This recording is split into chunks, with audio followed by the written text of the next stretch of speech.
এরম দই চিকেন থাকলে সানডের লাঞ্চ কিন্তু একদম জমে যাবে। তো চলো আজকে তোমাদের সাথে দই চিকেনের এই রেসিপিটা শেয়ার করি।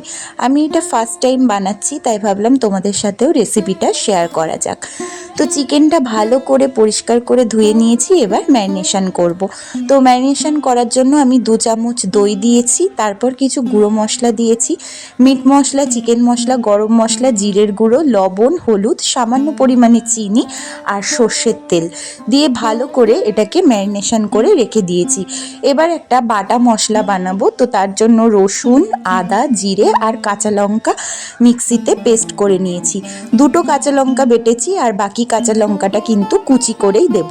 তো আলু ভাজতে ভাজতে আমার মশলা রেডি হয়ে গিয়েছে, আর তারপর ফোড়ন দিয়েছি জিরে, শুকনো লঙ্কা, রসুন আর দারচিনি।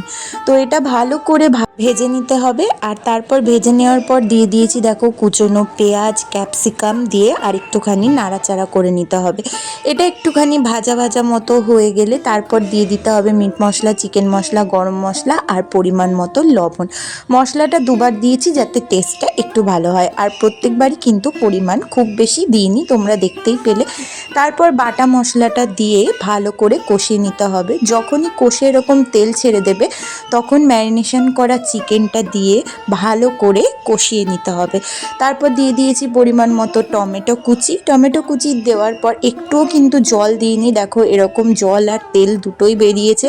তারপর ভেজে তুলে রাখা আলুটা দিয়ে আবার ভালো করে কষিয়ে নিয়ে দিয়ে দিতে হবে গরম জল দিয়ে ফুটে যাওয়ার পরই নামিয়ে নিলেই কিন্তু রেডি হয়ে যাবে এই দই চিকেনটা। তো কেমন লাগলো জানিও।